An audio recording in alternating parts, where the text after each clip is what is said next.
गङ्गातरङ्गरमणीयजटाकलापं गौरीनिरन्तरविभूषितवामभागं नारायणप्रियमनङ्गमदापहारं वाराणसीपुरपतिं भज विश्वनाथं वाराणसीपुरपतिं भज विश्वनाथम्। अत्र भवतां समेषां स्वागतं वर्तते। आज हम लोग किरातार्जुनीयम प्रथम सर्ग के पढ़ने के क्रम में 39वां और 40वां इन दो श्लोकों पर चर्चा करेंगे। इसके पूर्व हम लोग ने 38 श्लोकों तक हम लोग चर्चा कर चुके हैं।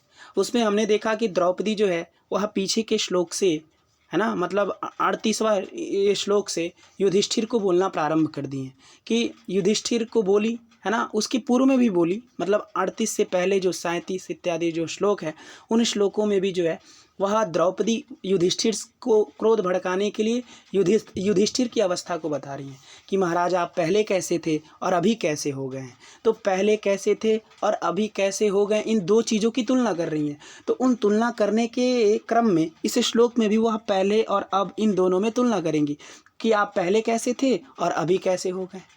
ठीक है ना। तो देखिए, पुरोपनीतं नृपरामणीयकं द्विजातिशेषेण यदे तदंधसा तदद्यते वन्यफलाशिनः परं पर इति कार्ष्यं यशसा समं वपुः पर इति कार्ष्यं यशसा समं वपुः।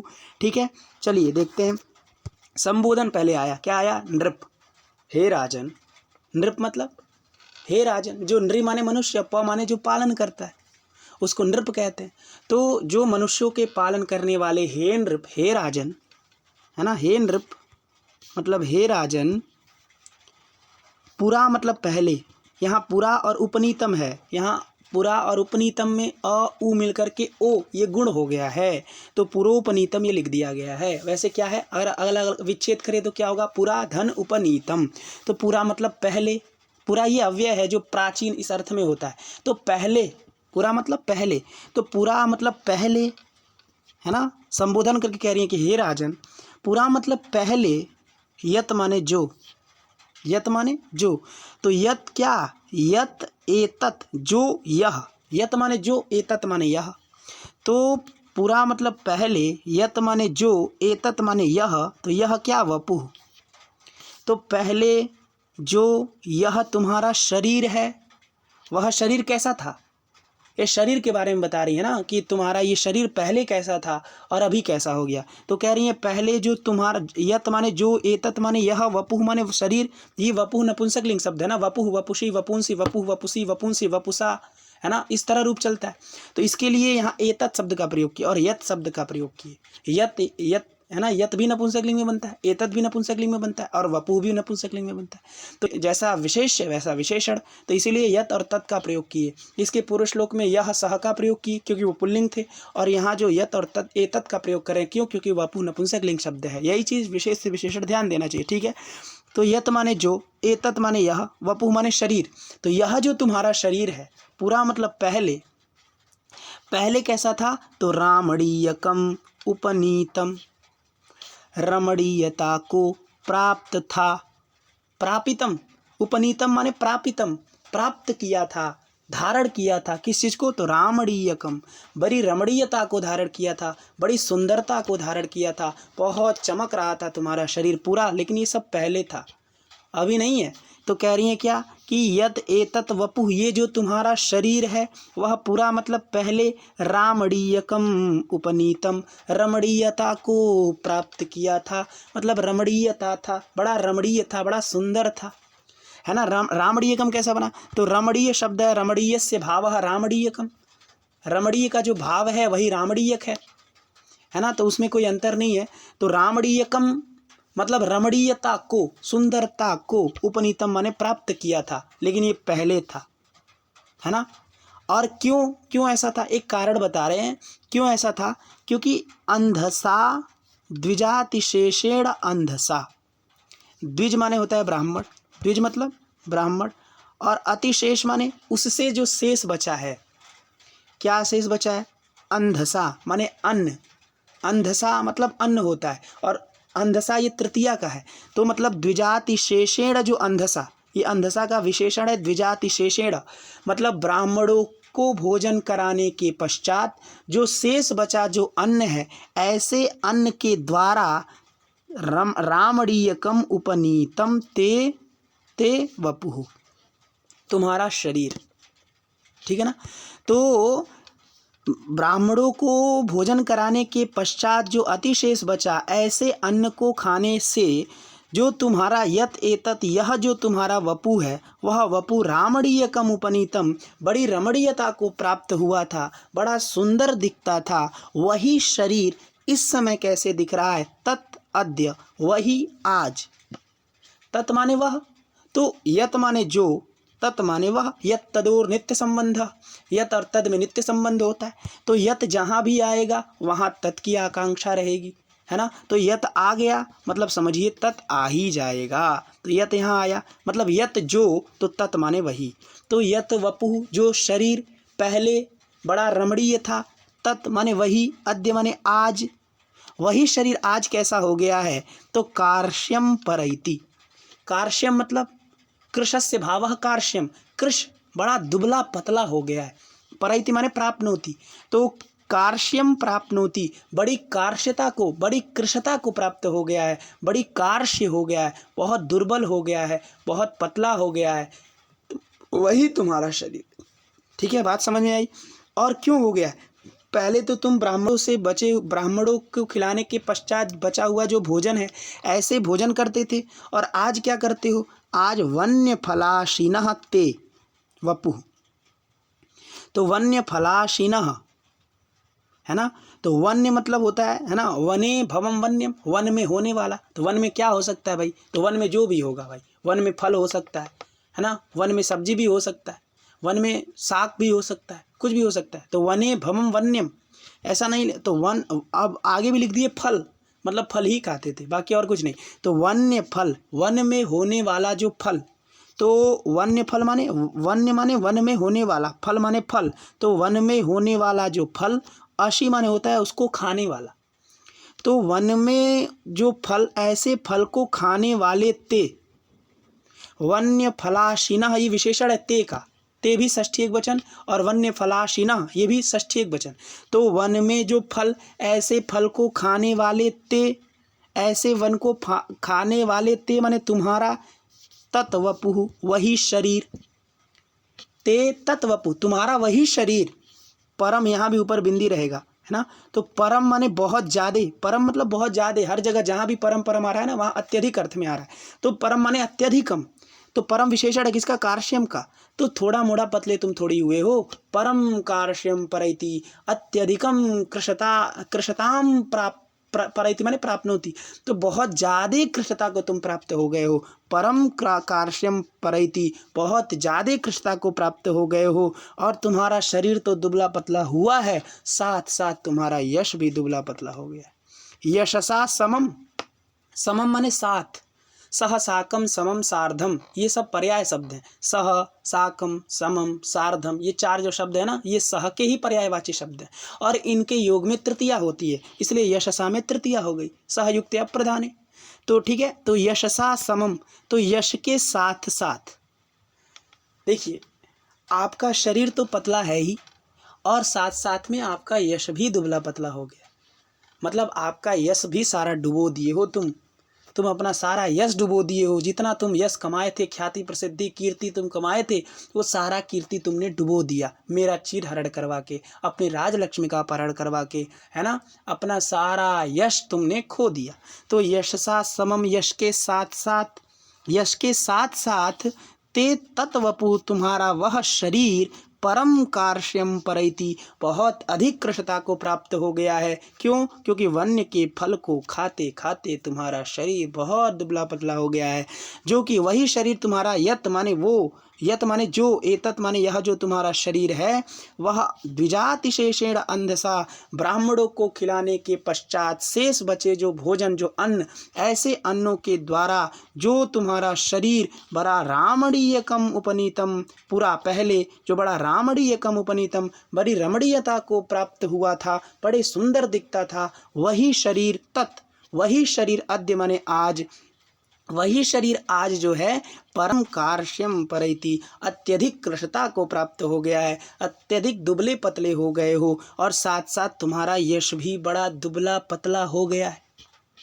है है ना। बात समझ में आई। ये क्रोध भड़काने की बात है कि नहीं, जिसको कहा जाएगा इस तरह से कि तुम्हारा यश खत्म हो गया, है ना।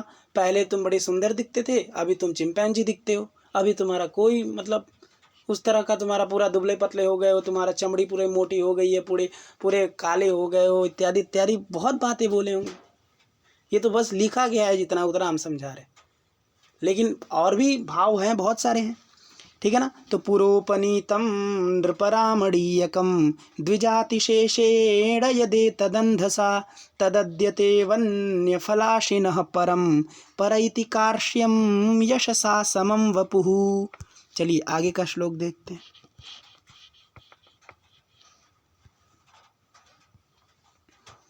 अनारतं यौ मणिपीठशायिनौ अरञ्जयद्राजशिरः स्रजां रजः निषीदतस्तौ चरणौ वनेषु ते मृगद्विजालूनशिखेषु बर्हिषां मृगद्विजालूनशिखेषु बर्हिषां। ठीक है, इस श्लोक में भी वह राजा के पहले और अब इन दो स्थितियों को बताती हैं कि महाराज आप पहले कैसे थे और अभी कैसे हो गए हैं। तो देखिए हर श्लोकों में वो अलग अलग अंगों के बारे में बता रही हैं, है कि नहीं। सबसे पहले उन्होंने कहा कि इमाम अहम वेदन ताव किम धियम, तुम्हारी इस बुद्धि को मैं नहीं समझ पा रही हूँ। तो पहले उन्होंने किस पर, बुद्धि पर चोट किया, बुद्धि पर उन्होंने कहा कि तुम्हारी बुद्धि इस समय क्या चल रही है मुझे नहीं समझ में आ रहा। और उसके बाद उन्होंने उसके अगले श्लोक में जो है वो किस पर बोली, है ना, वो बोली कि तुम्हारा जो यह शरीर है वह इतना दुबला पतला हो गया। और इस श्लोक में वो कह रही हैं कि जो तुम्हारे पैर, ये पैर पर चोट दे रही हैं, वह उनके पाद पर, पाद को लेकर के कह रही हैं, है ना। तो कह रही हैं क्या कि यौ माने जो, देखिए सभी में इधर के दो जो चार पांच श्लोक हैं उन सभी श्लोकों में यह यत तद ये दोनों शब्द आ रहे हैं। तो इसमें भी यत शब्द आया। तो यौ माने जो, यौ माने जो, यौ चूँकि यह यौ ये बना चरणः चरणौ, क्योंकि चरण कितने होते, पैर कितने होते, दो, तो इसीलिए यौ का प्रयोग किए। चरण को बताना है तो यौ ये विशेषण है तो विशेष्य के अनुसार होगा। तो यौ माने दो, दो, यौ का मतलब हो गया जो दोनों, तो जो दोनों पैर, है ना। यौ चरणौ कहीं होगा, ये रहा चरणौ, तो यौ चरणौ मतलब जो पैर, जो चरण, जो पाद, जो पाद क्या होते थे, निषीदतः रखे जाते थे। निषीदतः में अक्ता है, नी है ना, सी उस सीध उससे अक्ता कर दीजिए, तो निषीदतः मतलब रखे जाते थे। किस पर रखे जाते थे भाई, तो मणिपीठशायिनौ चरणौ, है ना। तो किस पर रखे जाते थे, मणिपीठ पर रखे जाते थे। मणिपीठ, पीठ मतलब जानते हैं ना, पीठ मतलब होता है पीढ़ा, पीढ़ा जिसको कहते हैं, मतलब एक चौकी टाइप का होता है छोटा सा। तो ऐसे चौकी पर जो रखे जाते थे, और वो चौकी कैसा था, तो मणि से अलंकृत था, जिस पर बहुत मूल्यवान हीरे मोती जड़े हुए थे। ऐसे हीरे मोती से जड़े हुए जो पीठ है, मणि से युक्त जो पीठ है, ऐसे पीठों पर शायिनौ शयन करने वाले जो चरणौ, ये शयिनौ में द्वितीया है, तो ये विशेषण है चरणौ का। वो चरण कैसे थे, तो मणिपीठ शायिनौ चरणौ, मणिपीठ पर मणि से जुड़े हुए, मणि लगा हुआ जो पीठ है, ऐसे पीठ पर शयन करने वाले जो चरणौ, वह चरणौ, वही चरणौ, है ना। तो यौ चरणौ जो चरण, मणिपीठ शायिनौ मणिपीठों पर शयन करते थे, है ना। तो चरणौ निषीदतः रखे जाते थे जो मणिपीठ पर, है ना। और क्या होते थे, और चरणौ क्या था, तो चरणौ अरंजयत, ये क्रिया क्या है, अरंजयत ये क्रिया है, ये लिखा ना अरंजयत, उधर शायिनौ कर लीजिए तो इधर अरंजयत बन जाएगा, है ना। तो अरंजयत मतलब रंगे जाते थे, अरंजयत लंग लकार की क्रिया है, तो अनद्यतने लंग भूतकाल अर्थ में होता है। तो अरंजयत माने रंगे जाते थे। किससे रंगे जाते थे भाई, तो रजह, रज से रंगे जाते थे। रज मतलब परागकण, किसी के फूलों का परागकण होता है कि नहीं होता है, जैसे गुलाब इत्यादि कोई भी फूल हो, गुलाब हो, गेंदा का फूल हो, कोई भी फूल हो, उसका परागकण होता है। परागकण का मतलब आप फूलों के ऊपर देखेंगे ना, जिससे सुगंध निकलता है, पुष्पों के पत्तों से सुगंध नहीं निकलता है, पुष्पों के जो है ना, गुलाब के जो पत्ते होते हैं उससे सुगंध नहीं निकलता, उसका जो रज होता है, उसका जो परागकण होता है ना, उससे सुगंध निकलता है। इसलिए कोई भी मधुमक्खी, कोई भी भ्रमर, कोई भी भ्रमरी, वह उस परागकण को पीते हैं, उस पराग कण के पास रहते हैं। तो कह रहे हैं कि पराग कणों से जो रंग जाते थे, पराग कणों से जो अरंजयत रंग जाते थे, जो चरण, तो यौ चरणौ रजः, यौ चरणौ जो चरण, रजः अरंजयत रज से रंग जाते थे। और रज किसका है? तो सरज माने माला का है, वो माला का रज है ना। अब माला का ही तो कोई ना कोई पराग कण होगा। तो माला कैसा? तो राजाओं के सिरह, राजाओं के सिर में धारण की गई जो सरज है, सरग है, ऐसे मालाओं के रज से, ठीक है ना। तो कैसा रज था वो?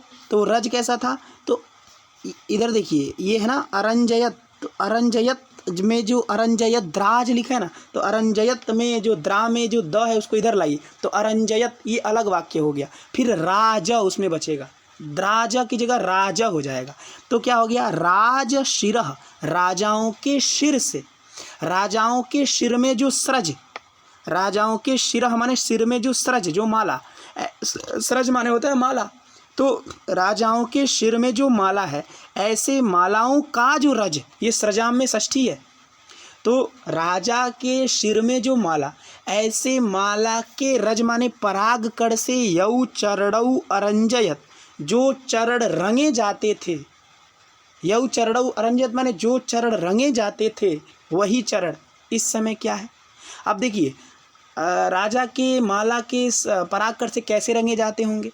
तो जब राजा होंगे युधिष्ठिर, तो उनके राज्य में अगल बगल के सभी राजा मिलने जुलने अवश्य ही आते होंगे। तो जो जो आता होगा वो उनके चरणों में अपना माथा झुकाता होगा।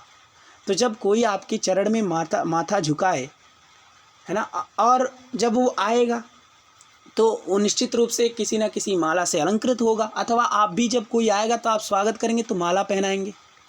तो जब आप माला पहनाए तब वो आपके चरण में झुका, जब आपके चरण में झुकेगा तो उसका माला आपके चरणों से स्पर्श होगा कि नहीं होगा? तो जब उसका माला आपके चरणों से स्पर्श हुआ, मतलब उसका पराग कण से आपका जो जूता है, आपका जो चरण है, वो आपका चरण रंग गया, है ना। आपका चरण क्या हो गया? रंग गया।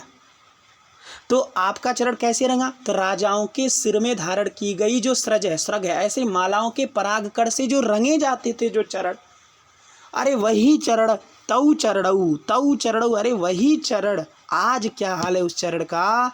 तो आज वही चरण, है ना, बर्हिषाम वनेषु निषीदतः।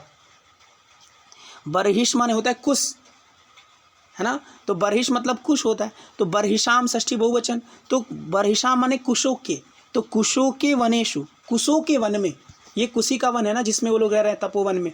तो कुशे बर्हिषाम वनेषु मतलब कुशों के वन में, तौ चरणौ निषीदतः, वही चरण कुशों के वन में रखे जाते हैं। जो चरण, है ना, जो चरण मणिपीठ साइनौ था, जो चरण मणिपीठ साइनौ था, और राज शिरः सृजाम रजः अरंजयत जो चरणौ था, तौ चरणौ वही चरण बर्हिषाम वनेषु निषीदतः, कुशों के वन में रखे जाते हैं। ते माने तुम्हारा, तो ते तौ चरणौ तुम्हारा वही चरण आजकल वन में रखे जाते हैं। और वन कैसा? तो कुशों का। और वैसे भी वो कुश कैसा है? कुश के लिए मृगत द्विजालून शिखेषु है ना। तो कुश कैसा? ऐसा नहीं कि कुश, अगर मान लीजिए कुश को स्वतंत्र छोड़ दिया जाए तो बहुत बड़ा हो जाएगा। तो उसमें कैसे पैर रख सकते हैं? पैर तो उसमें रख नहीं सकते, आप उसके अगल बगल से जाएंगे, उसको हटा करके जाएंगे। तो कह रहा है कि वो कुश पूरा स्वतंत्र नहीं है। उस कुश को मृग माने हिरण, मृग मतलब हिरण भी होता है, मृग मतलब पशु भी होता है। तो मृग माने पशु, यहाँ पशु है, पशु अर्थ में। तो मृग माने पशु और द्विज माने है ब्राह्मण, है ना। तो मृग माने पशु और द्विज माने ब्राह्मण। ऐसे पशु और ब्राह्मणों के द्वारा आलून माने काट लिया गया है, शिखा माने ऊपरी भाग जिन कुशों का, ऐसे वनेषु। तो मृगत द्विजालीन शिखेषु वनेषु, है ना, ये विशेषण वनेषु का कि वनेषु कैसा है? तो मृग माने हिरण और द्विज माने ब्राह्मण। तो हिरण और ब्राह्मणों के द्वारा काट ली गई है जिसके ऊपरी भाग को, ऐसा जो बर्हिषों का वन, ऐसे वन में, ऐसे कुशों के वन में, ते चरणौ, ते तौ चरणौ तुम्हारा वही चरण निषीदतः माने रखा जाता है। तुम्हें बिल्कुल भी फर्क नहीं पड़ता, है ना। द्रौपदी समझाते हुए कह रही हैं, ठीक है। तो अनारतम यौ मणिपीठ शायिनौ, और अनारतम ये अव्यय है जो लगातार अर्थ में है, मतलब लगातार, लगातार जो तुम्हारे यौ चरणौ, जो तुम्हारे चरण राजशिरः स्रजाम रजः अरंजयत, लगातार राजा आते रहते थे, एक गया दूसरा आया, दूसरा गया तीसरा आया, तीसरा गया चौथा आया, लगातार तुम्हारे चरण राजाओं के गले में पहनी हुई जो माला है, ऐसे मालाओं के परागकण से रंगा रहता था, लाल हो जाता था, सुंदर दिखता था। वही चरण आज इस वन में रखा जा रहा है। और वन कैसा है? जो कुशों से भरा है। और वो कुश कैसा है? तो जो मृग और ब्राह्मणों के द्वारा काट लिया गया है ऊपरी भाग जिसका। अब मान लीजिए जिस कुश का आप ऊपरी भाग काट दे तो निचली भाग कितना तीक्ष्ण हो जाता है। तो उस तीक्ष्ण में अगर आप पैर रख रहे हैं, वहाँ जूता होता तो है नहीं कि पहनकर आप जाएं, तो वहाँ अगर आप पैर रख रहे हैं तो फिर आपके पैर में कितना बड़ा छाला पड़ सकता है कि नहीं। तो वही कह रही है कि जो तुम्हारे चरण इतने कोमल थे, है ना। तो अनारतम माने लगातार राजाओं के सिर में जो माला है, ऐसे मालाओं के परागकण से अरंजयत रंगे जाते थे, है ना। और चरणों कैसा? चरणों का विशेषण है मणिपीठ शायिनौ, मणि के पीठ में शयन करने वाले जो चरणों, ऐसे चरणों अरंजयत रंगे जाते थे। और तौ ते चरणों, वही तुम्हारे चरण, है ना। मृगद्विजालीन शिखेषु बर्हिषाम वनेषु, मृग माने पशु, द्विज माने ब्राह्मणों के द्वारा आलून, आलून में देखिए आंग उपसर्ग है, लुई छेदने धातु है, उससे अक्ता प्रत्यय है, तो अक्ता प्रत्यय भूत अर्थ में है ना। तो आलून मतलब काट लिया गया है, ऐसा। क्या काट लिया गया है? तो शिखा। तो आलून मतलब काट लिया गया है, शिखा माने ऊपरी भाग, जिस कुशों का, ऐसे कुशों के वन में, ऐसे कुशों के वन में ते चरणों निषीदतः, तुम्हारे चरण रखे जाते हैं, है ना। जो पहले हीरे मोती से जड़े हुए जो पीठ है उस पर शयन करते थे, उस पर शान से रहते थे, वही चरण आज तुम्हारे कुशों के इस वन में रखे जाते हैं। क्या तुम्हें समझ में नहीं आता? अनारतम यौ मणिपीठ शायिनौ अरंजयद्राज शिरः स्रजाम रजः निषीदतस्तौ चरणौ वनेषु ते मृगद्विजाल्यून शिखेषु बर्हिषाम।